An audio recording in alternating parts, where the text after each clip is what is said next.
Please welcome David Rubenstein, President of the Economic Club of Washington, D.C. Welcome, everyone, this morning. I appreciate your joining us. Today is our 12th virtual signature event since we began doing these virtual events. And today we have four extraordinary guests, and I will just introduce them briefly now, and then I'll give you a little bit more introduction when they actually do the discussion with them. First, of course, will be the Honorable Ralph Northam, who is the Governor of the Commonwealth of Virginia, the 73rd Governor. After Governor Northam, we'll have Steve Collis, who's the Chairman, President, and CEO of AmerisourceBergen Corporation, which is the largest wholesale distributor of pharmaceuticals in the United States. He will be followed by Ralph Boyd, who's the President and CEO of So Others Might Eat, SOM, as it's known. And then finally, we'll have the Honorable Lonnie Bunch, who is a Secretary of the Smithsonian Institution. So now let me talk with our first guest, the Governor of Virginia, the Commonwealth of Virginia, the 73rd Governor, Governor Ralph Northam. Thank you very much, Governor, for coming. David, thanks so much for having me, and I hope you and your viewers are all staying healthy and safe during this pandemic. Thank you, and I should point out that the governor has an unusual background. Most people in political life might be a lawyer, maybe a business person in some respects, but the governor is a pediatric neurologist. There are very few pediatric neurologists who end up being governor of states, but he's maybe one of the first. And he is a graduate of Virginia Military Institute, VMI, and went into the military for 8 years. And while in the military, got his medical degree at Eastern Virginia Medical School. And as I say, practiced pediatric neurology for quite some time before he got into government. And he was a state senator, a lieutenant governor, and now governor. So, Governor, you made a little news recently when you thought that it would be a good idea for the Robert E. Lee statue in Richmond to be taken down. And now a court has held that up for a bit. What's the status of that? Well, it is in the court system, but David, just going back a little bit, these statues have been the source of a lot of divisiveness for years. They have been discussed. And then we had the tragedy, as most people remember, in Charlottesville a couple of years ago. And that was really centered around the Robert E. Lee statue. We lost a young lady during that time. One of the protests, lost two of our state troopers. And then, we had the unrest, the terrible tragedy in Minneapolis that really brought this into focus again. We've had a number of marches, protests, and again, this Robert E. Lee statue is just a symbol. It glorifies a time in our history that none of us should be proud of. And so I made the decision that it needs to come down. Now, interestingly, David, there are other Confederate monuments in Richmond. They are owned and controlled by the city of Richmond. The statue of Robert E. Lee, and there's some interesting history of that, was put up in 1890, but it is owned by the Commonwealth of Virginia. So we've actually been looking at this legally, talking with our counsel over the last year. We feel that we're on solid ground, but there has been two lawsuits. There's an injunction right now that will go on for a few days. We hope this process will go quickly, and at the end of the day, this statue will come down. When it comes down, what will you do with the statue? Will you give it to somebody else, or you destroy it? What do you do with the statue? Well, we'll go into storage initially in a safe place, and then there will be discussion on where it would best be placed, whether that be in a museum or in a cemetery. And then there's a little bit more complicated, the pedestal on which the statue stands. We'll have discussion on what to do with that, whether that should be taken down or whether we can use that to put different exhibits to welcome people to Richmond. As you may know, Richmond has become a very diverse, progressive, and inclusive city. And again, this is a gateway. This Monument Avenue is a gateway into the city of Richmond. And I think there are a lot other better ways we can promote inclusiveness and diversity than what's on top of the pedestal now. So are there other statues or Confederate symbols that are also ones under the control of the governor, and so that you could remove them? And are you planning to do so, or are there others like this?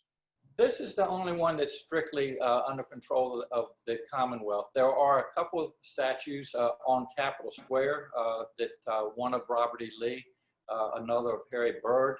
A lot of discussion is going on as to what to do with those, but we'll let the General Assembly, the legislature, decide on that, and I'll certainly work with them. But this particular statute, the Robert E. Lee statute on Monument Avenue, is the one that we have control over presently. So the killing of George Floyd is a wake-up moment for many Americans.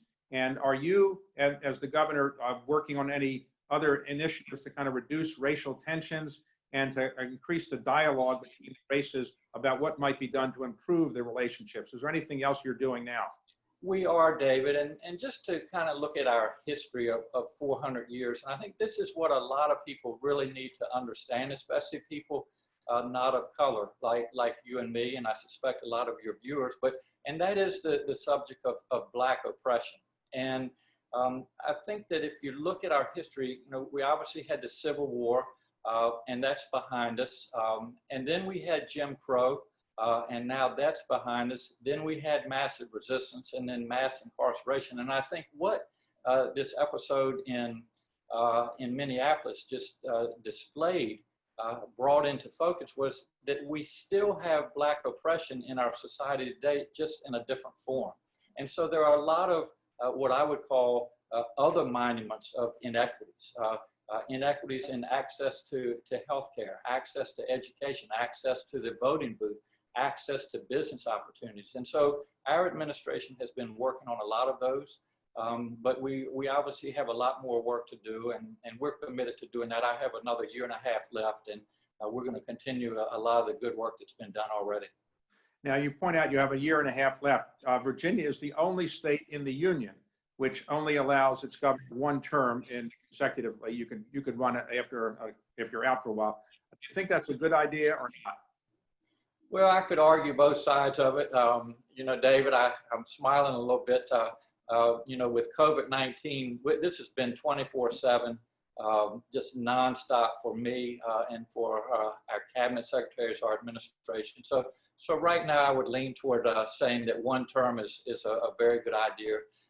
Obviously, I followed, Governor McAuliffe. I was his lieutenant governor. We worked very closely together. So when the same party, takes over, it makes it a lot more consistent with a lot of the priorities that we've been working on.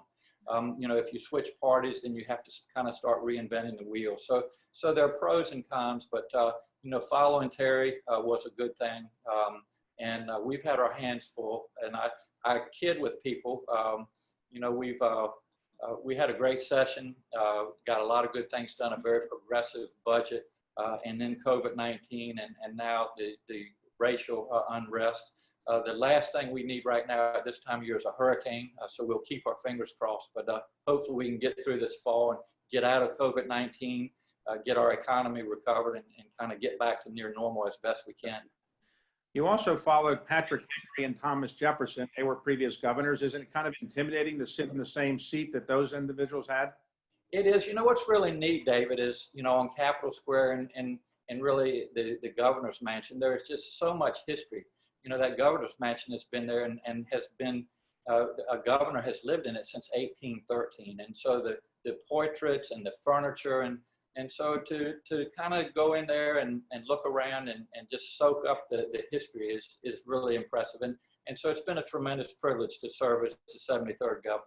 So are there protests going on now, regular protests, nonviolent protests in Virginia? And are the violent protests, if there were any in Virginia, are they over in your view?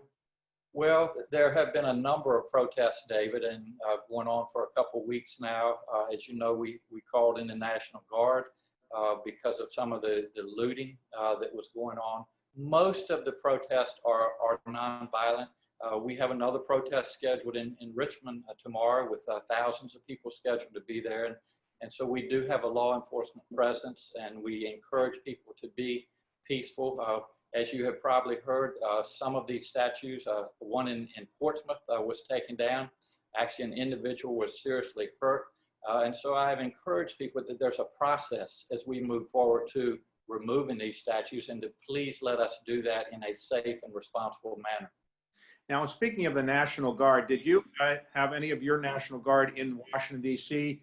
I think some National Guards around the states came to Washington, D.C. Was the Virginia National Guard there, and are they there now if they were before? I'll try to make a long story short, David. The president understands that he can't use the United States military's presence in Washington, D.C. And so what he did was requested National Guard from a number of states. We actually had a phone conference with the president on the Monday morning. His rhetoric was just terrible. It was divisive. I saw what was getting ready to happen, just looking at a lot of National Guard coming to Washington, being militarized. And I said, I'm not going to send the National Guard for a photo op. And that's exactly what he ended up doing later that day. So we decided, after hearing that and just seeing what was going on to keep our National Guard in Virginia. And by the way, we had, a number of protests. There was plenty going on in Virginia that we wanted to keep them here. And finally, I have a very close relationship with Mayor Bowser, as well as Governor Hogan. We try to really coordinate in the greater Washington area. And Mayor Bowser knew nothing about this, and she hadn't requested the National Guard. So I let the Secretary of Defense and the President know that until everybody, is on the same sheet of music, we're not planning on sending the National Guard to Washington, D.C. Okay, let's talk about COVID-19. How devastating has it been to your state so far? How many people have died? How many people have been infected? And do you think the worst is behind you, or you think the worst is yet to come? Great questions. It's been very difficult. We've had over 1,500 deaths, over 55,000 cases of COVID-19. And we took some aggressive measures early on. As you probably remember, I closed schools for the springtime. We reached out to our hospitals, who, by the way, have been so helpful to stop doing elective surgery so that we had the capacity available if so needed, so that we had the equipment that we would need, PPE, all of these types of things. So the way I have tried to describe this and move forward, David, is that we are in the middle of a health crisis. We're also in the middle of an economic crisis. And as soon as we can get the health crisis under control, then I'm confident that our economy will get back up and running. But the main challenge, and people need to understand this, we basically, you introduced me kindly and said that I was a military doctor, which I was. We trained for chemical and biological war. We are in the middle of a biological war right now, and we have been asked to fight this war as governors with absolutely no supplies. There's been little to no direction from Washington. So as an example, when it comes to, for example, PPE, governors have literally been competing with each other for the supply of that, and also the testing capabilities. So we've kind of had to start from ground zero. We've made a lot of progress. We're in a good place now with our testing, with our PPE, with our hospital capacity. So we want to get into phase 2 and phase 3 and get our economy back up and running. All right, so you're in phase 2 now, is that correct? We are. Everybody in Virginia as of today, including Northern Virginia and Richmond, is in phase 2. So if you're in phase 2, can I go to a restaurant and without a mask, or do I have to have a mask if I go to a restaurant? Well, we would encourage you to have a mask. Obviously, it's difficult to drink or eat without a mask, but our restaurants are at 50% capacity, both indoors and outdoors. The tables are spaced. We're trying to abide by the 6-foot physical distancing rule. Your server, however, is required to have a mask. And so it'll look a little bit different when you go into the restaurant. But when you talked about, has this been devastating to Virginia and our economy, it's especially been devastating to our hospitality industry and our restaurant owners. And as soon as we can, get them back up and running full swing, the better for our economy and better for their businesses. So you needed to shut the schools down for the spring part of the year, but are schools going to reopen K-12 in the fall? Yes, sir, they are. We've done a tremendous amount of work. Our Secretary of Education, our Superintendent of Public Instruction, just a lot of people have been at the table, and we will have our students back in K-12 in the fall, and also our scholars back on the campuses of our colleges and universities with some restrictions, but I think life will go on, and it's just so important for people to get back into school this fall. What about athletic events? Will there be the University of Virginia able to play football, Virginia Tech be able to play football? They will be, but for example, in the stadiums, I don't think the stadiums will be as full as they have been in the past. We will, have the social distancing. And a lot of this, David, and I'm asked these questions every day, and I appreciate that, but this is a novel virus, and we really can't predict. So we've got to be a bit nimble as we move forward and kind of prepare for a lot of different scenarios. And that's what we've tried to do, whether it be with our schools, businesses, sports, all of those things have been, a lot of thought has gone into it. At the low point, what was the lowest the unemployment rate was in Virginia, and what is the unemployment rate now in Virginia? Yes, well, just to go back a little bit historically, our unemployment rate back in February and March before COVID-19 was 2.6. It was at a historical low level. Now it's a little bit over 10%. And we expect that to come down. Obviously, we've had, believe it or not, over 700,000 Virginians apply for unemployment, more in a few weeks than we had over the last 3 years. But what I would like to remind people, David, our economy was strong in Virginia. We have relied in the past on a lot of military and government contracting, and that has continued to stay strong during COVID-19. Our revenue in this year of March compared to last year was 12.8% higher.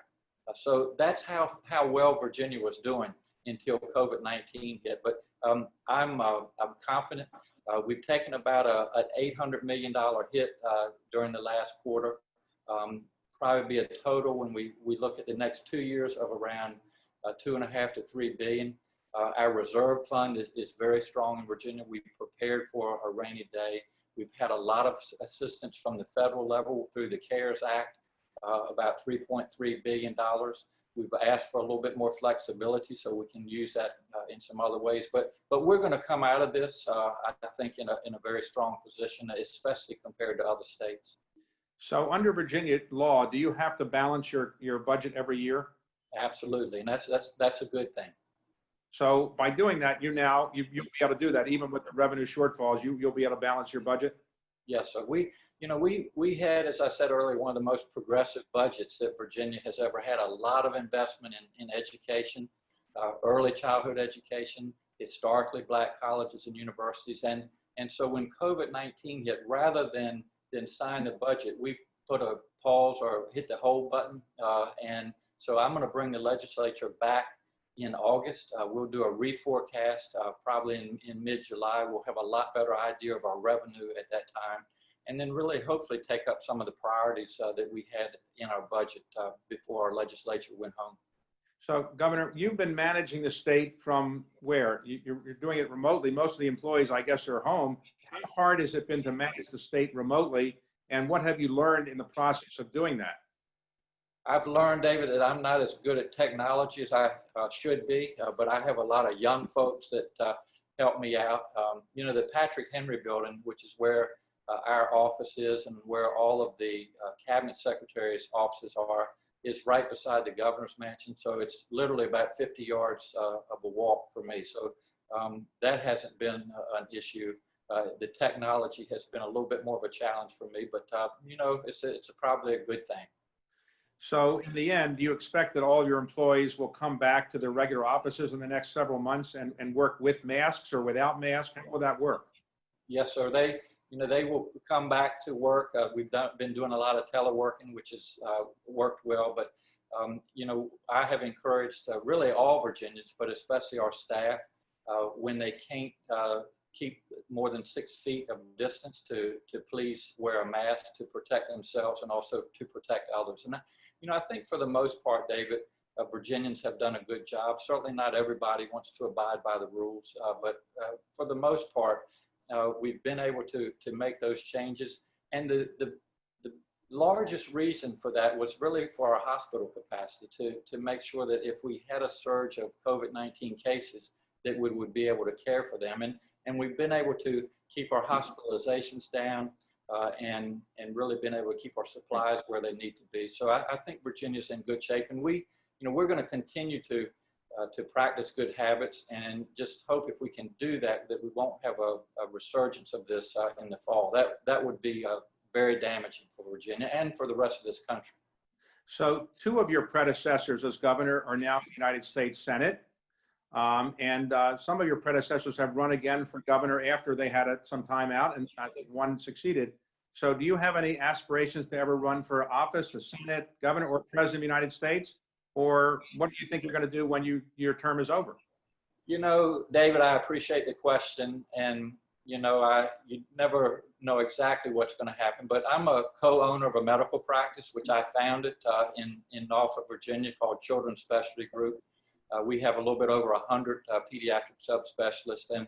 And sometimes when you're away from something, you realize you actually enjoyed it and missed it more than you knew. And so I look forward to going back to Hampton Roads and taking care of sick children and their families. That's what I'm good at, and that's what I enjoy. And I look forward to doing that for a number of years.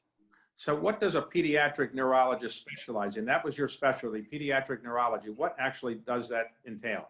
Yes, so well, it's 3 years of general pediatrics and then 3 years of neurology, and also with some background in psychiatry. But the majority of my practice is epilepsy, taking care of children with seizures, migraine headaches, brain tumors, muscular dystrophy, those types of diseases.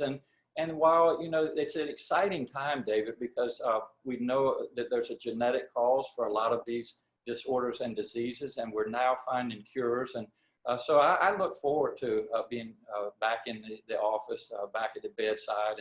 And there's just, I think it's a hopeful time for families that we can finally have some cures for some of these diseases. Because as you might imagine, you know, talking to parents about some of these can be very difficult, but I think there's a lot of hope on the horizon. So I look forward to being back in the office. How do you compare the thrill of getting a bill through the legislature and the thrill of solving a child's epilepsy? Well, it's an interesting question, and the contrast, David, you know, in healthcare, most of the time, families will come and say, you know, thank you, Dr. Northam. We really appreciate what you have done. Politics is totally different. Every decision I make, there are some people that are happy and there are a number of people that aren't. And so it's been an interesting contrast. But I've been in politics now since 2007. It's been a great run. I've enjoyed the privilege, but you know, at the end of this 4 years, I look forward to being back in health. The final question, Governor, is it is said years ago that Virginia is for lovers. Now, is this still the case post-COVID-19? Is Virginia still for lovers? Absolutely. And, you know, we just, believe it or not, 50 years for that motto in Virginia. And, you know, I think really moving forward, David, to continue to be for lovers, we really need to address the inequities that we were talking about earlier, and really make sure that Virginia is welcoming and inclusive, that our lights are on, our doors are open, and especially for business. We are a business-friendly state, and we want to continue to be in that position. Thank you very much, Governor. I appreciate your time, and thank you for the job that you're doing. Thank you so much for having me, David. Bye. Thank you.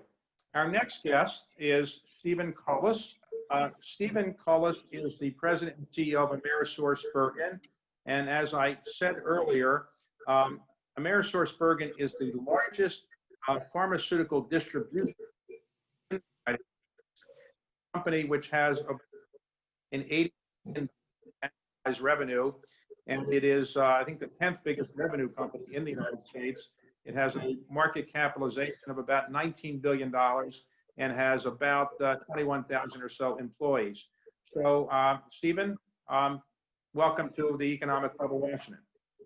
Thank you, David. It's a pleasure to be here. I'm humbled by your prior guest. He did a fantastic job. So your accent is a little different than our previous speaker's accent. So you don't sound like you came from Virginia. Where did you grow up?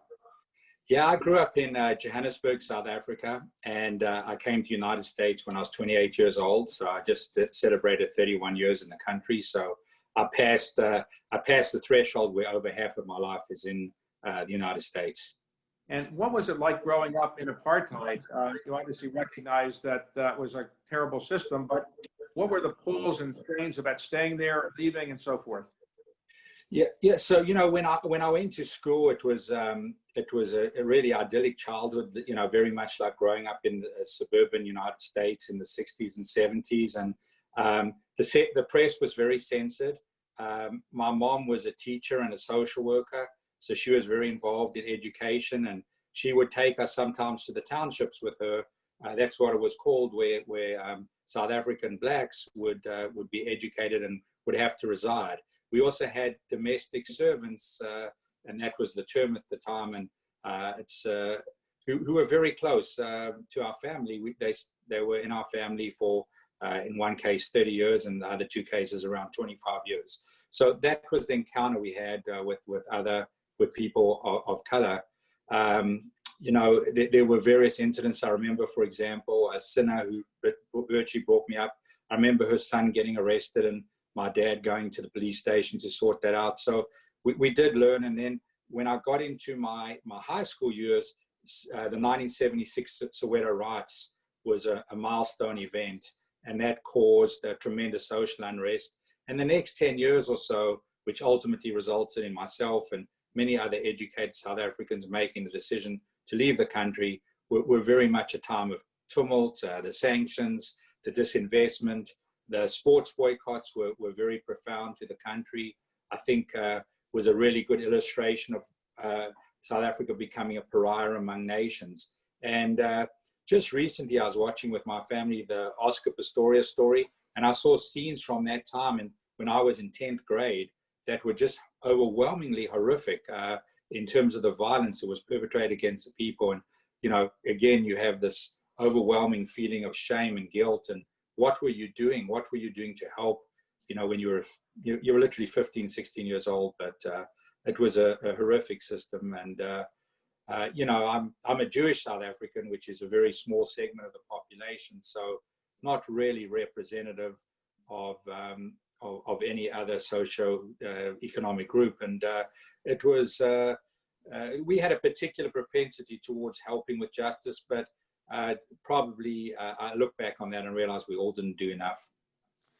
So tell me what a pharmaceutical distribution company actually does. Why should I care about a pharmaceutical distribution company? Okay, so now we're getting into my sweet spot. So about 30% of all prescription medications in the United States would come through AmerisourceBergen's warehouses. You're a very well-educated person, particularly in financial circles. When I told you that our revenues were 180 billion this morning, you acted surprised. Well, we are a very significant backbone company. There are two other companies that are our peers, and together we do over 90% of all the drugs that are distributed in the United States, working with best-in-class companies on both the brand, generic, and cell and biotech areas, and we represent all of them. And some of the most interesting things about AmerisourceBergen are not only the supply chain, getting our 30% of the drugs, but really the ancillary services and wraparound services that we've developed, which really help with patient access, help with commercialization of products, and really help manufacturers be more successful in taking care of those patients. And the governor talked about such important areas in neurology. We believe that we're in the forefront of areas like that, of helping with multiple sclerosis and immunodeficiency diseases that neurologists would combat. So is there any reason I should buy anything other than a generic drug? I mean, aren't they cheaper? And isn't it exactly the same thing? So there's been a lot of talk about in the United States about the high cost of our drugs. And, we can talk more about that, but 90% of our drugs are generics, and the quality of them is very high. And the interchangeability in the United States is the highest in the world. So by that, I mean, within 6 months of a product going off patent, the vast majority, well around 80% plus of that product will be switched to a generic. And it works very well. Our country is very adept at doing that. And it's made drugs, the average drug is more affordable for the average citizen than it ever has been. And so we feel proud of our role in that. Now, AmerisourceBergen is a long name. It's hard to remember that. So have you ever thought of shortening that name? Many times, particularly when I have to write that out on a form, or I'm going through customs and I have to give that as my email address. I relayed the story that I was the only person, I'm the only person in the company who's still on the steering committee from 2001 when we merged, and I was the only one who wanted to go to a different name, but it's become a very well-known name. Many people call us by ABC, which is our ticker symbol name. We acquired that name, interestingly enough, from Michael Eisner when he bought Disney, and that was their ticker symbol, so he graciously gave it to us without even asking us for anything. So I have a good Michael Eisner story, and a lot of people will call us ABC. On the West Coast, a lot of people still call us Bergen, and on the East Coast, a lot of people call us Amerisource. So how has COVID-19 changed your business? When COVID-19 arose, I assume a lot of people wanted pharmaceutical products and they were in great demand. And was there price gouging that was going on, or how did your life change as a company when COVID-19 arose? Well, quickly, my story, I left the office on the Friday, I think it was March the 12th, for a wedding. And little did I know that I still would not have been able to return. It's been quite remarkable. So 70% of our workforce, we were able to transition. We've actually been very fortunate with the internal investments we've made in IT and infrastructure that we were able to accomplish that very quickly. The most impactful decision we literally made that weekend was to prioritize our frontline workers. So you might think, I know a lot of people have talked about frontline workers, even like the Uber Eats delivery guy and the Amazon delivery guy.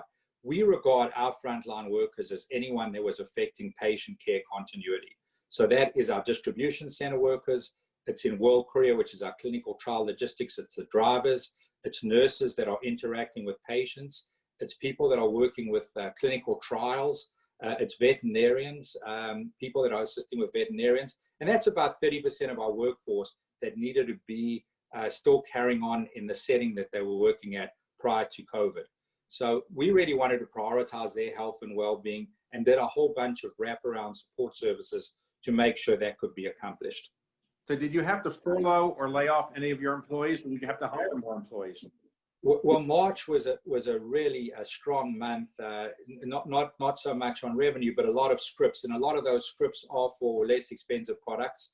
It's well demonstrated that many patients chose to order 90-day medical supplies, and insurers were able to facilitate that. Hospitals wanted to get ready for what they sensed was coming. So, you know, the products that became very important were antibiotics, fluids, any products that were used for intubation. And a lot of our customers really stocked up on that. AmerisourceBergen and our industry made a decision to not increase prices. You know, the supply chain is fairly long, so increased supply chain costs can take several months to be passed on. And in the meantime, we've been very judicious about making sure that we erred on the side, in fact, of being conservative when it came to price increases. So what were the pharmaceutical products that were most in most in demand, and for which there might have been some scarcity? So anything that was used in that acute care setting, sometimes often in an experimental way, you know, hydrochloroquine, but also, you know, products like fentanyl, the intubation type products that relaxed your throat, IV fluids. So really inexpensive products and pretty low tech products. You may define it in those categories. But our supply chain team was very thoughtful about this. We have a broad sourcing strategy, and we inventoried these products in greater quantities. And I think that, you know, if there were to be a future pandemic, we'd be even better prepared. We'd be working with the government, for example, on what a strategic stockpile should look like, and even, you know, broader sourcing strategies. So our role in this crisis has been profound. We've been able to keep those customers, like hospitals, in good supply of their daily pharmaceutical needs, been able to help our physician customers with moving to a virtual environment, helping our pharmacies move to curbside pickup, teaching our vet customers how to do virtual visits, teaching our smaller customers how to do CARES applications. So I really have never been proud of the way that the company has stepped up and performed. Also, we obviously had a few warehouses that had to shut down because of infections, and we were able to practice our business continuity, and no order was delayed by anything more than a few hours. no order went untended because of us having to shut down our warehouse. So our business continuity was really came into full swing, and it's worked tremendously well. Suppose I told you that there was going to be another pandemic, let's say in a year, and I wanted to stock up for 90 days or 120 days of a pharmaceutical product. Which one should I go stock up on, because it's going to be hard to get when a pandemic arises, or not? So if there was a cure, right, we have a couple of emergency authorized products, like remdesivir is the most well-known one. But I mean, just there's developments going on every day. I'm a lot of these calls. Pleasure to be on a call with you, but hearing the CEOs of many pharma and biotech companies, and the precedence, the collaboration is unprecedented. So I'm optimistic that our industry is going to land up being the heroes of this. So I think the new products that will come out, we'd want to stock up on those, as well as those products that I mentioned, which would be used in acute care. So when you go to a pharmacy to pick up a prescription, do you ever complain about the price, or do you ever tell them, hey, I get this better? So David, it's unusual, right? We may be one of the only industries where you don't actually know what the full price of the product you're paying is. What you do know is what your copay is. And because almost all 180 millions are insured by commercial insurers. So it's a really phenomenal, economic proposition where all you're aware of is what your copay is. And in the past few years, we've sometimes have not been thoughtful enough about what those co-payments are for patients. For example, in Medicare Part D, the donut hole, that can be very onerous on, say, a diabetes patient. So many people don't know what the full price is, and then there's a complicated system of rebates. So we would love, I think our industry is moving towards a much more transparent era where there's more consumer awareness of what end pricing is, and really of being aware of what the economic impact of these products are. And that's called accountable care, and it's a trend that we'll be seeing play out over the next decade and more. Well, some people like to say, I like to buy wholesale, not retail. If there's anybody that should be buying pharmaceuticals wholesale, do you still buy pharmaceuticals retail by the store? Well, so we buy obviously at wholesale. I told you our revenues are 180 billion. I didn't necessarily. But I mean, you personally, you buy at wholesale. I buy at retail. Because first of all, I love going into my Good Neighbor pharmacy store or my Walgreens store, or even occasionally using Express Scripts, which is our mail order pharmacy customer. So I like to experience.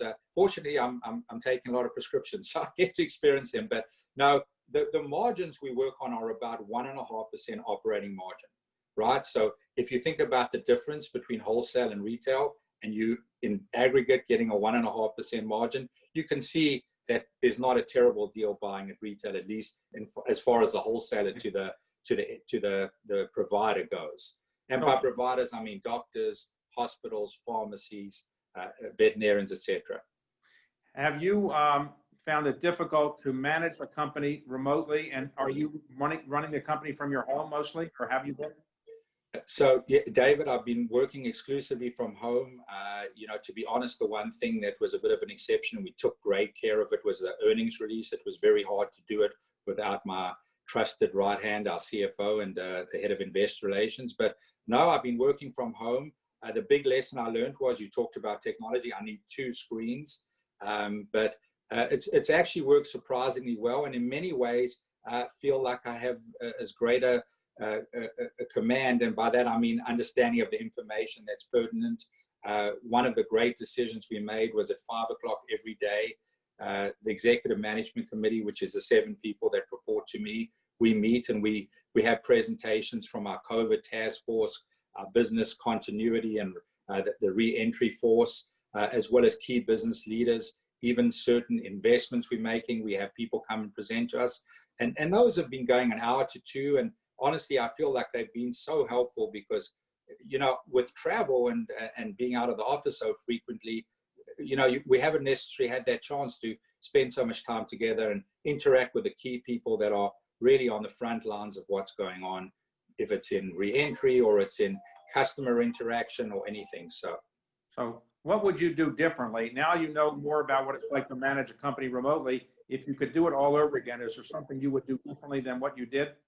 Yeah, absolutely. I think we are going to move to an era where there's going to be much more flexibility. I think the work-life balance is important. And I have, for one, I admit I was wrong. I was not the biggest fan of working from home.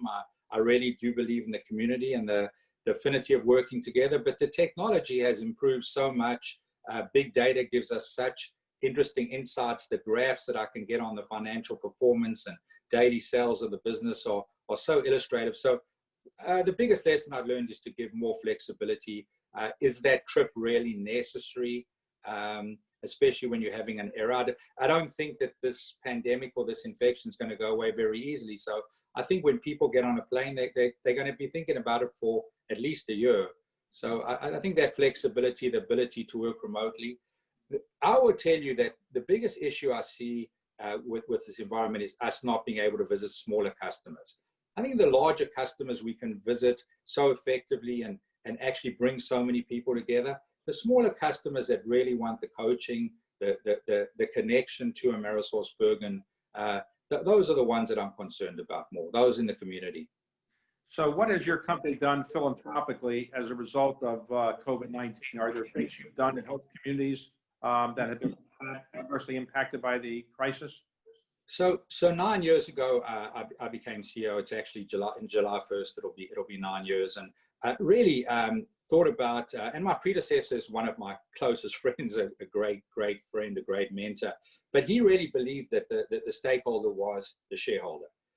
We came in, I'd say, if you want to talk about it as my administration or since I've become CEO, we've really thought about a much broader set of stakeholders, including patients, including customers, including manufacturers, and especially associates. I believe our associates are a very important stakeholder. So we've run the company like that. One of the pivotal moments in the company was 5 years ago when we established the AmerisourceBergen Foundation, which supports worthwhile causes around prescription medications and access, education in the communities in which we serve, and some global health. We mainly are a US company, but we certainly have about 10 to 20% of our business and our associates that are in other countries. So, we've worked with Partners in Health, for example, to put a very safe warehouse into Port-au-Prince in Haiti. We've worked with community around access. We've worked with helping offset the costs of, cancer for pediatric patients. We work with large organizations also like American Red Cross. Gail McGovern was interviewed by you. I'm on the board of governors, also the American Cancer Society.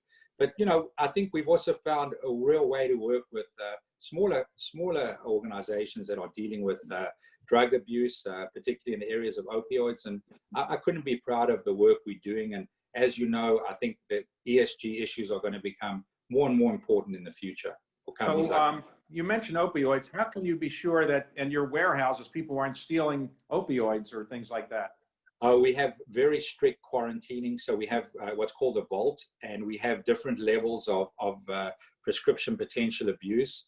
And in those vaults, you'll see anything that's called a controlled substance. There's very little admission into those vaults. And we have got a tremendous investment in physical security, as well as perpetual inventory and recording. And we have a very good control of the physical security of those drugs.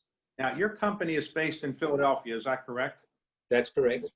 Have you ever thought about the wonders of relocating to the Washington area, the nation's capital, relocating your company here? Wouldn't that be a good idea for you?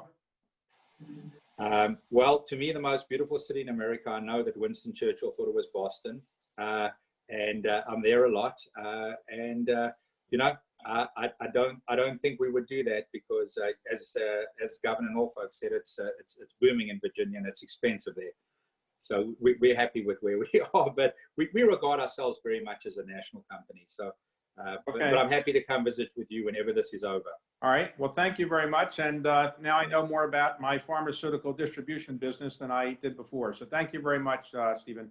Well, it's very safe and it's run with a lot of integrity. Thank you, David. Thank you. So now we're going to talk to Ralph Boyd Jr.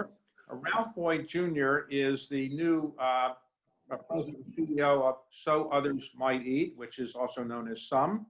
He has a very interesting background, graduate of Haverford and Harvard Law School. He was a partner in a Boston law firm, an excellent Boston law firm, Goodwin Procter and Hoare. But he got out of that to become Assistant Attorney General for Civil Rights under the George W. Bush administration, and subsequently has done a number of things in the nonprofit area, including being the chair and CEO of the Freddie Mac Foundation. And more recently, he's been a senior fellow at the Urban Land Institute. And he's also somebody who has run the American Red Cross in the Massachusetts region as a CEO. So very eclectic background. Now he's committed to running So Others Might Eat. So Ralph, welcome to our broadcast. Thank you, David. Good morning to you and to everyone who's joining the podcast. So for those who don't know what SOME is, So Others Might Eat, tell us what it actually is and when it was started. Yeah, I'm happy to do that. So SOME is an interfaith community-based human services organization, David, that supports the most vulnerable people, the most vulnerable residents in the national capital city. And we provide for them a comprehensive range of human services, from emergency services to medical, dental, and mental health services, substance abuse treatment. We run dining facilities, food pantries. We have job training programs, a full panoply of social services, and then very significantly, affordable housing with supportive wraparound services. And the people that we serve through our mission, David, are amongst the most vulnerable, the folks who are experiencing poverty and homelessness, who are at risk of poverty and homelessness. And to give you a metric that gives you some sense of who our residents and clients are, if you look at area mean income, these are folks whose households have anywhere from 0 to 30% of area mean income. So this is the folks who are most at risk, most vulnerable, and quite frankly, our mission that we deploy through those range of services that I described is really intended to move people, as I like to say, from a place of insufficiency to sufficiency, and ultimately to prosperity, both material, emotional, and spiritual as well. So the idea is to take a very vulnerable population, empower them so that they get not only to be self-sufficient, but prosperous in all the ways all of us care to be and aspire to be. So who started SOME?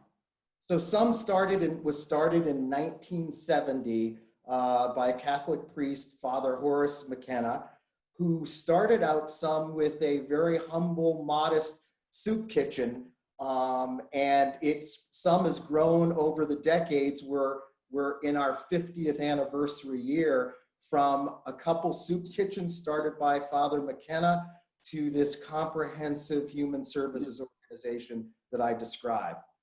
And Father John Adams, who is that? So he's the man. He is the man behind the brand and the mission of SOME. So Father John joined SOME in 1978 when it was still essentially a couple soup kitchens that were struggling to survive. And he, through inspiration, through faith, through surrounding himself increasingly with tremendous talent and folks with a lot of operational acumen, if you will, embracing stakeholders, partners, has built this organization over the course of the last 4.5 decades, from a couple soup kitchens to, as I said, 9 serious service lines that are each of which is a real line of business, a real line of service. How many meals do you serve a day to people who are homeless or otherwise in need of meals? Right, so in a non-pandemic context, we serve about 1,200 meals a day. During the COVID-19 crisis, we're serving about 500 meals a day, but also maintaining our food distribution networks through our pantries, and also ready to re-gear and scale up again once we can open our dining facility fully again. Now what we have are meals to go for those who need it. So the people that need your meals, where are they getting food from if you're not serving them? You give them packaged meals? Yes, so we give them breakfast and lunch on the go, if you will. We have our facility set up so people can have essentially what would be window service, and they take the meals and then they take them off premises. The folks who are not, the delta between the 1,200 we usually serve and the 500 meals a day we are serving now, that's attributable largely to shelters that are now serving meals and keeping people on site. And so that's where the difference between the 1,200 normally and the 500 we're now doing a day. How many people at night are sleeping in your shelters?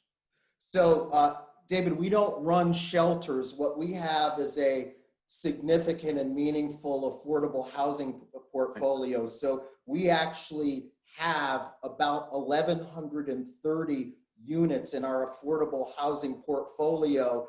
The significant preponderance of those are actually online and in operation. So housing families, housing individuals, housing children with comprehensive wraparound services, the kind of services that I talked about. And then the remainder is in our development pipeline. We have a pretty robust development pipeline, including we're now beginning to develop 41 units of senior housing at the former Walter Reed Army Hospital site. Oh, I know you don't service everybody, but in your estimate, how many homeless people are there in the Washington, D.C. area? So the data recently came out just this week that indicates that there are about 6,500 homeless people in the district itself and about 10,000 homeless across the entire national capital region. That's a significant number, but we would say that it also materially kind of undercounts what the scope of the real problem.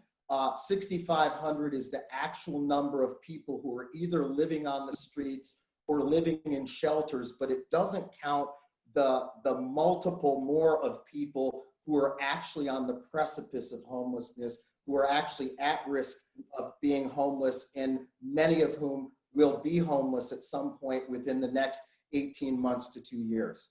In your view, the reason people are homeless, is it lack of job skills, medical problems, addiction, family challenges, mental illness, discrimination? What would you say are the main reasons?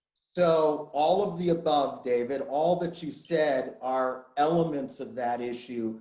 But the biggest problem that we have here in the National Capital Region, and it's a problem that's replicated in many of our major urban centers across the country, especially our large coastal cities, is the lack of affordable housing stock. So to give you some sense of what it takes for someone to live in the district and in market rate housing, someone who's earning the minimum wage would have to work approximately 91 hours a week in order to be able to afford market rate housing. So it's the compression of affordable housing stock that is really driving the issue of homelessness here and in many of our other major cities.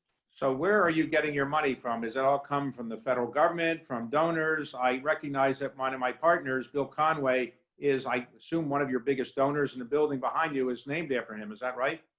That's exactly right. In fact, Bill embodies our notion of time, treasure, and talent. He gives all of that to us.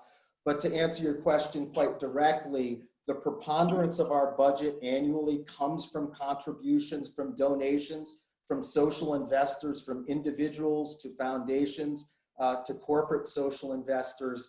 And then the remainder of our budget is made up through a variety of government funding, subsidies, reimbursements, and in some instances, insurance reimbursement, particularly in the medical and dental and mental health care space. So the racial composition of those that you serve, what would you say it is? It's overwhelmingly Black and brown, probably about 99% or north of 99%. So that's the principal population that we serve. but I want to underscore our mission is to serve those who are most vulnerable and most in need. So although the composition of our residents and clients and constituents today is overwhelmingly Black and brown, it's not exclusively so. And our services are available to anyone who fits that need profile, that 0 to 30% that I described. And with respect to our food services and our emergency services, we ask no question. Anyone who shows up, we serve them. So I was at a Thanksgiving event to serve food for some, and my services probably weren't thought to be that great because they didn't think I was really giving out the food that well. But how many people do you have volunteering, and are you looking for more volunteers? So yeah, and thank you for your service. I think you understate the value of your contribution. But David, we have about 8,000 volunteers doing everything from serving food to tutoring young people in our academic programs, our academic enrichment programs, and also doing things like counseling folks who are in our job training programs on the interview process for getting jobs after they successfully complete our job training program. So if people have an interest and they have time and talent to give us, we'll figure out how to deploy them in a way that that engages them effectively and creates some real impact for the people that we serve. Those people say they don't have time, but they have plenty of money. Where can they give you the money? So they can go to our website at www.som.org and make a financial investment in us and our mission and the people we serve. And I would just say, David, during this time of what I call our twin crises of COVID-19 and of the concerns that we have about racial justice and inequity, a lot of people, a lot of Americans, some for the first time, but not all for the first time, are having this moment of introspection, of self-reflection and wondering, what is it that I can do? What can we do to actually materially help in this context? And the great answer to that is the people that we serve and how we serve them and seeking to empower them to going from insufficiency to prosperity is one of the answers to that question of what can I do? Is there a minimum somebody can give, and is there a maximum somebody can give? There are neither. We have donations that run the gamut from $5 to millions of dollars, thankfully, thanks to the effectiveness of what we do and the range of what we do and people's understanding and appreciation of it. But some of the most inspiring commentary around people who invest in us sometimes come from the people who are giving us $25, which for them is meaningful and material and meaningful and material to us as well. So after you graduated from Harvard Law School, you practiced law at a very prominent firm in Boston, as I mentioned, and presumably you could always go back and practice law and make a lot more money than I presume you're making now. I assume you're not doing what you're doing for money-making purposes. So what is it that drove you to do this job as opposed to going back and making a fair amount of money? So I've been blessed to have made some money already in my life.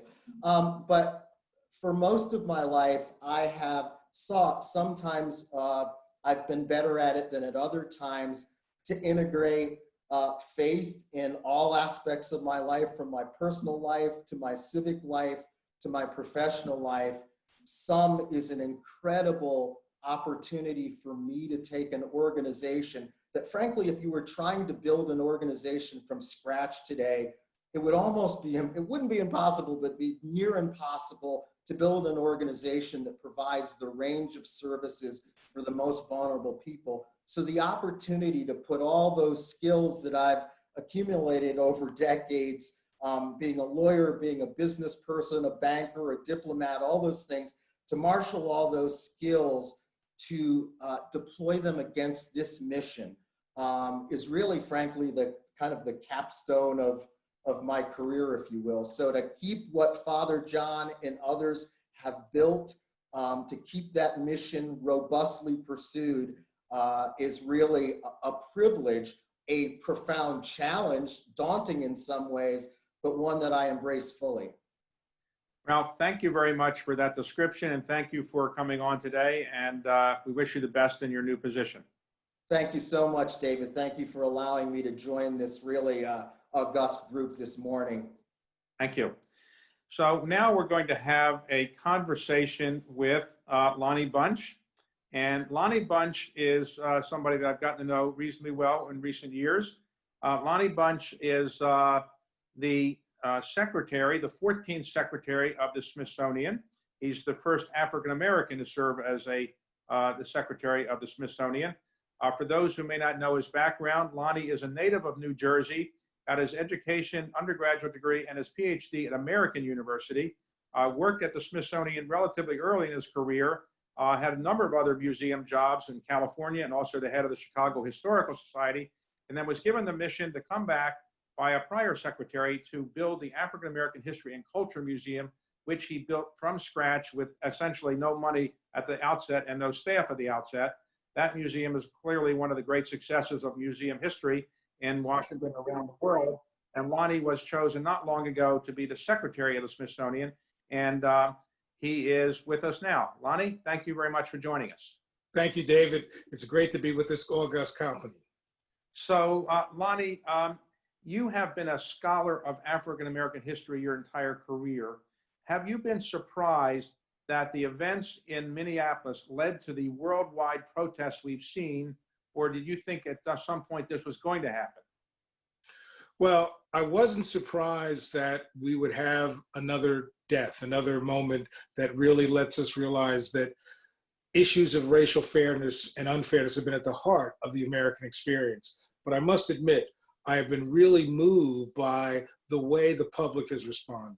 That often these are moments that shape the African American community, but I'm seeing a diversity of Americans, in fact, a diversity of people around the world, actually saying this is a moment that might be a tipping point, that might allow America to finally come to grips with its tortured racial past and maybe make change. I am hopeful, and I am moved by what I'm seeing around the country. Now, a Bank of America, in large part because you're the secretary of the Smithsonian and your background at creating and overseeing the African American History and Culture Museum, provided a $25 million gift recently to the Smithsonian to provide you some funds, which would be supplemented by another $25 million, perhaps by other companies or other individuals, that will enable you to produce a dialogue on race and some progress that could be made in this whole challenge. Can you describe what you're going to do with that money? Absolutely. I think the question for me is, what's the role of a place like the Smithsonian? How does the Smithsonian help make a country better? How does the Smithsonian help a country understand itself? And Brian Moynihan, the CEO of Bank of America, really got excited about the possibilities of helping the Smithsonian help America. So we've created this race, community, and our shared future. And in some ways, a lot of the goal is to create virtual town halls, opportunities to bring experts from around the country to work with local communities to help understand and have people understand how to talk about race, but more importantly, have people come together to say, here are concrete things we can do to help change a country. And my hope is this would allow the Smithsonian, which is uniquely situated to have people who are experts on African American culture, Latino culture, Asian American culture, to bring the resource of the Smithsonian actually and virtually to help change a country. So $25 million was provided by Bank of America, and you're going to try to raise another $25 million. If companies are interested in participating in this dialogue, in this program, who do they send the money to, or who do they contact? Basically, you contact the Smithsonian, and our Office of Advancement is there to talk to you, and I'm always there to shake the hand. Okay. So, Lonnie, just a couple things about your own background. You grew up in New Jersey, and you experienced a lot of racial discrimination in your growing up. Can you describe how you realized that the country really wasn't living up to the ideals of the Declaration of Independence and the Constitution in many ways when you were a younger person? Well, you know, growing up in a town where my brother and I were the only Black kids in the elementary school and the only Black family in the neighborhood, you learn early that some people treated you fairly, others treated you with disrespect. And I remember like it was yesterday, being 8 years old, playing basketball in somebody's backyard, and the mother came out and we kind of stood in the line because she brought out Kool-Aid, the drink of choice in those days, right? She brought out Kool-Aid, and when she saw me, she said, "This Kool-Aid is for everybody else, you drink the water fountain." And I never forgot how much that hurt. And I wanted to understand why some people cared and some people hurt. And history became my way of first trying to understand my little town, trying to understand me, and then it helped me begin to understand America. So in some ways, those early days shaped my interest not only in African-American history, but shaped my interest to use history as a tool to help a country look at itself and really find a way to be fairer and freer. So in some ways, I love being from New Jersey because it shaped everything I am.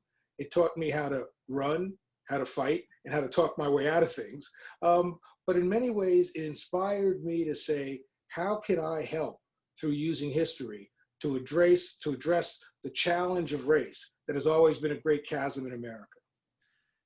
Now, as we've been going through these protests, many African-American men have been telling stories about their own experiences with police and so forth.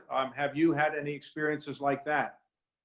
I think every Black man in America has either had the discussions with his family about what happens when the police pull you over, move very slowly, make sure they can see your hands.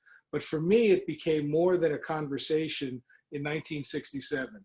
That was the summer of the Newark insurrections, the Newark riots. And my town was next to Newark. And I was walking in a neighborhood that wasn't my own. And a police officer stopped me, frisked me, said, "What are you doing here?" He kept asking me if I had matches, right? And I said, I'm an athlete, I'm 13, I don't smoke. And he said, "Oh no, you must be from Newark and you're gonna try to burn down our town." And I said, "I don't smoke." And he threw me on the hood of the car. I remember how hot it was, that my face was on the hood of the car, and he held me down and kept saying, "Do you have matches? Do you have matches?" And then when he finally asked my name, he recognized, oh, the Bunch family had been in this town for generations, and he let me go. But I never forgot that all I was simply doing was walking in a neighborhood that wasn't my own, and it could have turned out much worse. When your father and mother drove to the South, what was that experience like when you used to go there to the South? Well, first of all, we would do what many Black families did, recognize you couldn't stop anywhere. So you would load up a thermos, and you'd load up a picnic basket and blankets so that you could drive straight through. But I remember many a time, my father was the only driver when I was very young, and he would get tired and he would pull into a place to rest and smoke a cigarette. And I remember once he pulled into a place and it was a motel, and the sign over his head kept saying "white only." And I was terrified. My mother and brother were asleep, and I was just, what is going to happen? And I remember he came back in the car and he sensed my nervousness. And he said, "Remember, this is my America too. We've got the right to be everywhere." And I think those kinds of things just inspired me to try to live up to my father's standards and to help a country live up to the standards of its founding documents. And when you were younger, you visited the Smithsonian. What was different about the Smithsonian than other places you might have visited? Well, when we would go to the South to visit my mother's family in North Carolina, and we drive through Virginia, this was during the centennial of the Civil War. I was, like many kids, fascinated by this. And I would see signs that would say, Civil War battlefields or the Museum of the Confederacy. And I'd say to my dad, "Oh, let's stop." And he would always find an excuse. "Oh, I've got to drive a few more miles to get gas." He would never stop. And on the way back, I literally pulled out a map and said, "I'm going to give you 20 miles notice so you can stop." And he never did. And normally we would drive straight through to New Jersey. But he came into Washington that day, and he pulled in front of the Smithsonian in what was then the Museum of History and Technology. And he said to me, "Here's a place where you can go understand the past and not have to worry about the color of your skin." So for me, the Smithsonian, even as a teenager, was a place of possibility, a place that was fair, a place that had a great deal of education, and a place that means so much to me. And so when you and many others were very supportive of me becoming secretary, I kept thinking of that moment and thinking, here is my chance to repay an institution that mattered so much to some unknown African-American kid who was 13 years old. So, Lonnie, you had a great job. You're running the Chicago Historical Society. You like living in Chicago, I understand. Somebody calls you up and says, we want to build a museum for African Americans in Washington, D.C. We don't have any money, we don't have any staff, but why don't you come back and do that? Why did you take that job? At first, I wanted to say no, but I realized that the Smithsonian has a mandate, it's a canvas, it has an opportunity to have people grapple with questions that they won't look at in other museums. And so I thought, as much as I loved Chicago, and I love being president of the Chicago Historical Society, in many ways, that museum nurtured my soul. But I realized that if I could come back and help to be part of a team to build the National Museum of African American History and Culture, that would nurture the souls of all my ancestors, and it might help make America better. So I came back, and I was lucky to be able to bring on gifted people over time to build a museum that I think matters. Well, when you came back, how much money had Congress allocated, and how much money had been raised by the private sector at that time? Oh, let's see. Now that I have a staff of one, we had an annual budget of about $1.5 million. There had been no money raised. And in fact, I was bemoaning the lack of money being raised. And my oldest daughter said, well, here's $7, Dad, to start the fundraising. So I came back with $7 only. So ultimately, how much money did it cost to build that museum? Ultimately, building the building cost about $550 million. And that basically Congress paid almost 50%, but we had to raise that from so many other people. And what I think has been wonderful has how America embraced that. I think that people like you took the leadership to help make sure we had support. Corporate America really stepped in. And even more importantly, were the sort of $5 and $20 and $50 that people set in saying, I don't have much, but I want to be part of building a place that helps America remember all of my ancestors. So how many artifacts did you have to put into the museum when you came back?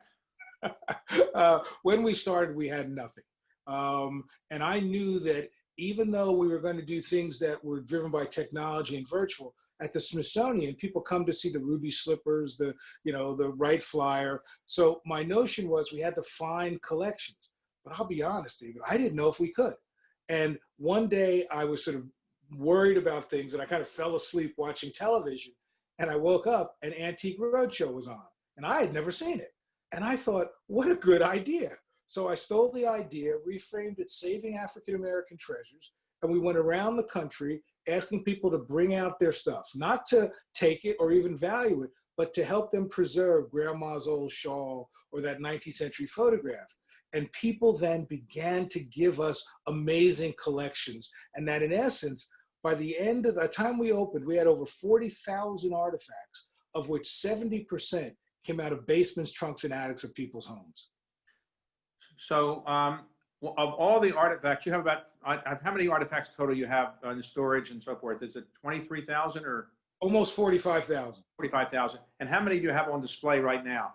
About 4,500. All right, and of those 4,500, the most popular single item in that museum is what? It is Chuck Berry's Candy Apple Red Cadillac. When Chuck Berry sort of gets to, I said to the Chuck, I want your guitar that you played some of those early Maybelline songs on. And he said, I'll only give you the guitar if you take the car. And I remember thinking, I do not want this car. Why do I want a 1970s Cadillac? But luckily, I had hired very smart people who said, oh no, this is important to Chuck Berry. It's important to tell his story. So then they convinced me to put it on display. And I remember thinking, people are going to be really embarrassed that we've got this amazing musical material and then we've got this Cadillac. Wrong. Everybody wants to get their picture in front of that Candy Apple Red Cadillac. It's become, I think, if not the #1, it's at least the #2 spot for everybody to go to in the museum. So what was the emotion like on opening it in September of 2016? Is it 2016? Mm-hmm. President Obama, President Bush, many prominent people were there. What was it like for you to open it that day? It was both unbelievably satisfying and unbelievably frightening. It was hard to believe that after 11 years of work, that day actually happened. And to see President Obama, President Bush, Bush on the stage, and the Chief Justice and many others, I remember thinking that I'm terrified. What am I doing on this stage? And I'll never forget when it was my turn to talk after John Lewis gave an amazing speech and George Bush gave what I think is one of the best speeches of his career, talking about how a great country confronts its past, doesn't hide from it. I'm walking to the podium and I am really nervous. And I hear people calling out my name. And I'm Lonnie Bunch III. And for some reason, I thought about my father and my grandfather, that in some ways, the crowd was honoring them. That here were two people that were famous only to their family, but the crowd was honoring in them. And when that happened, my nervousness went away. And as I looked out at that crowd, I remember thinking that this is America at its best, diverse people coming together for the greater good of a country. And was your mother there then? Oh, my mother was there. She's still with us at 92. And the pride that she had, not so much in me, but the pride that she had that she saw in America, that during her life was riveted by Jim Crow and racial violence, that she saw in America that, as she said to me, was changed. And that this museum was a symbol of that change. She never thought that she would ever see a museum of African American history and culture on the National Mall. And so she, to this day, is still so proud of being there at that moment. So how many people have visited the museum so far? Probably over 8 million people. And it's become one of the hardest tickets to get. And what I love more than anything else, no matter where I go until this pandemic, the first question was, Lonnie, can you get me in? So I like the fact that it's that important to people. What's the answer to that question? Well, I always tell the story that one day I got a call from a woman who said she wanted tickets, and I said, I don't do that. And she said, don't you remember I was your girlfriend in 7th grade? So I guess you got to have a little in, as we say in New Jersey, you got to have a little pull. Okay, so now why did you want to leave that museum, which you created, you built, you oversaw it? It's a great view of Washington at your office there, to be the secretary of the Smithsonian. Why did you want that job? And didn't your mother ask you the same question? She did. My mother asked me, why would you do that? I think in some ways, part of it was, again, because of that moment when I was a 13-year-old boy and the Smithsonian let me learn about history. I always felt that building the museum was really all the staff's contribution to America. But being secretary was my way to thank the institution that shaped my life, that helped me believe in America, that gave me a career and a calling. I met my wife at the Smithsonian. So in some ways, this was both personal and professional. It was a great honor to become the 14th secretary of the Smithsonian, but it was also very personal. And so for me, this is my way to say, here is an organization that at its best is transformative. And I wanted to thank you and help it become the kind of institution that would shape generations of other students, other kids in the future. Now, before you took over as a secretary, you completed a book about the African American History and Culture Museum, which is entitled A Fool's Errand, Creating the National Museum in the Time of Bush, Obama, and Trump. Okay, it's a great book. I highly recommend it. But let's talk about the reopening of the Smithsonian. When did you close the Smithsonian Museum? On March 9th, I closed the Smithsonian's buildings, but I said at that time, let us use our virtual assets to get our education out, to get our science and our history. So the key was to keep the Smithsonian serving the American public, but also to realize that this was something none of us knew anything about, how to handle this pandemic. The staff was scared. I was worried about the Smithsonian museums being kind of petri dishes. So we closed in March. And then what I said was, let's think both about when we might be able to reopen, what does that look like? But also that this was going to be a new normal, that we weren't going to be able to go back to the way things were, that we had to rethink a lot about how the Smithsonian served the public. We had to rethink how we did social distancing. We had to rethink the role of the staff. So all of this was part of what we've been grappling with over the last 3 or 4 months to make sure that when we do open, we open safely and we open respectfully. And when do you think that might be happening when you do a reopening? I think what we're going to have to do is a phased reopening, opening parts of the Smithsonian in order to sort of understand better how the audience wants to interact, understand, to make sure that we can keep everybody safe, we can do social distancing. So my sense is that we'll begin that process in the summer, and that hopefully by the end of the summer, the Smithsonian will be reopened based on, hopefully the pandemic and other issues will allow us to move forward. And you think people will need to wear masks when they come back to the Smithsonian? I think to be safe, we're going to have not just our staff, but we're going to expect the public to wear masks as well. We think this is the best way to give the public the kind of experience they want. Because the one thing that we found out by our research is that when we open, 25% of the public will want to come back right away. But another 25% wants to see if there's a spike, what's going on in the pandemic. And we think by masking, we help people feel comfortable. But 50% may not come back till there's a vaccine.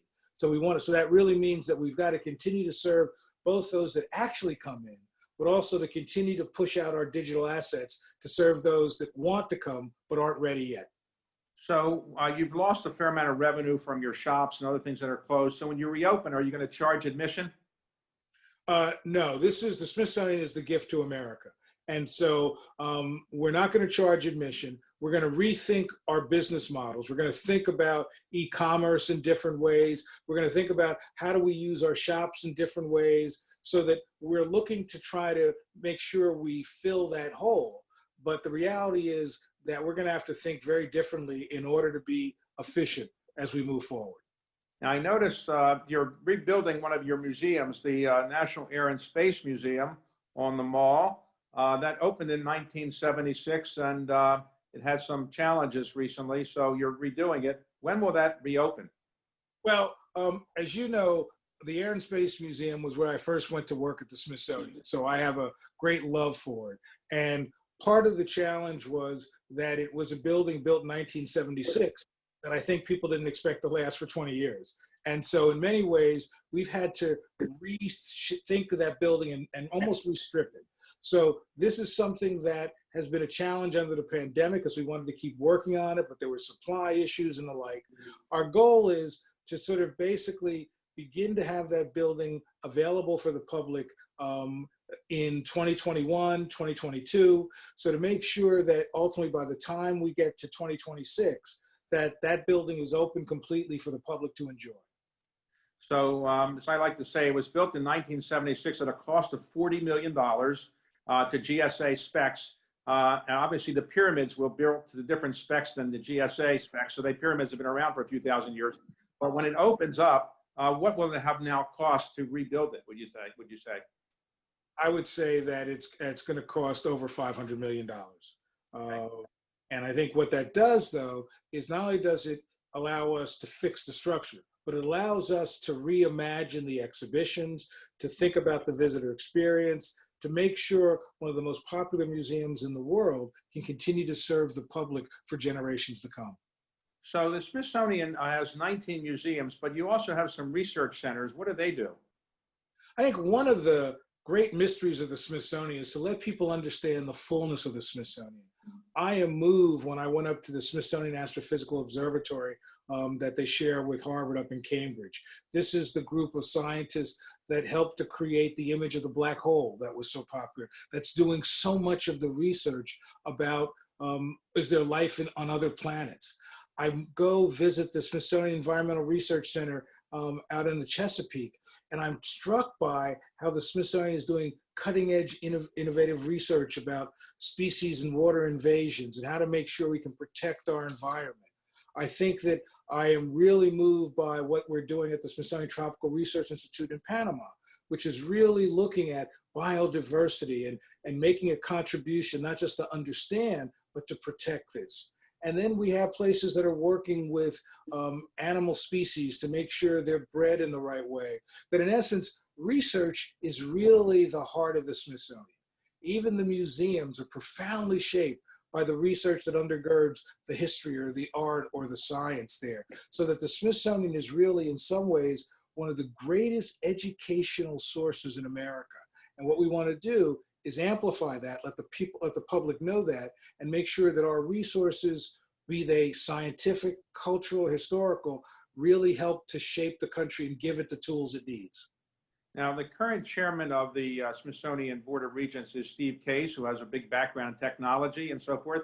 And with him, are you working to make sure that the technology of the Smithsonian is as modern as possible and people can do more online to visit the Smithsonian? I think Steve Case and the Regents have been very supportive of this notion that the wonders of the Smithsonian, the expertise of the Smithsonian touches millions of people, but it could touch millions and millions more. And so what we're looking at is, what is the virtual Smithsonian? What are the ways that we can accelerate getting our information and our content out digitally? As you know, one of the impacts of the pandemic is that more Americans are comfortable receiving content digitally than ever before. So we want to do that. We want to look at, how do we partner? Because the Smithsonian, as big as it is, doesn't have big enough shoulders to do everything. So how do we partner with entities that are really leading edge when it comes to technology? And how do we create a culture that says the Smithsonian has to find the right tension between traditions and innovation to make sure that it's reaching into every home and every school? Because I think the Smithsonian is that valuable that it ought to touch everyone. And I think digitally we can do just that. So you're coming to us from your home, is that right? Yes, I'm in my house. And how has it been to spend a month or two in your house that you didn't expect to spend before? But what's interesting is that when I do things like this from the house proper, my Wi-Fi isn't very good. So I had to kick my wife out of her artist studio because her Wi-Fi is better.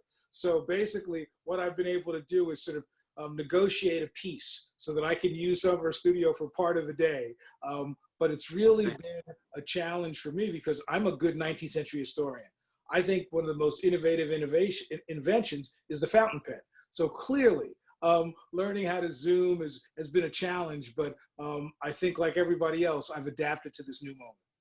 So Lonnie, I've interviewed a number of men over the last couple of months who've grown beards because of they didn't want to shave, I guess. But your beard is not something that's a post-COVID-19. This is a permanent part of your face. Is that right? Yes, this was a beard that I grew when I was a professor at UMass, and I was so young that I wanted to look older for the students. Now I have to figure out how to look younger. Okay. Well, Lonnie, on behalf of all Americans, I want to thank you for what you've done for the African American History and Culture Museum and for our country, and now leading the Smithsonian. And thank you very much for giving us your insights on racial issues as well. And if people want to contribute to the new project you have, they can contact your development officers or go to you directly. That's correct. Go to the Smithsonian website and we're there. Okay. Thank you very much, Lonnie. Thank you, David. Bye. Bye. Okay, so we're finished, and I want to thank everybody for joining us today, and we'll be back with another virtual program in the near future. Thank you very much.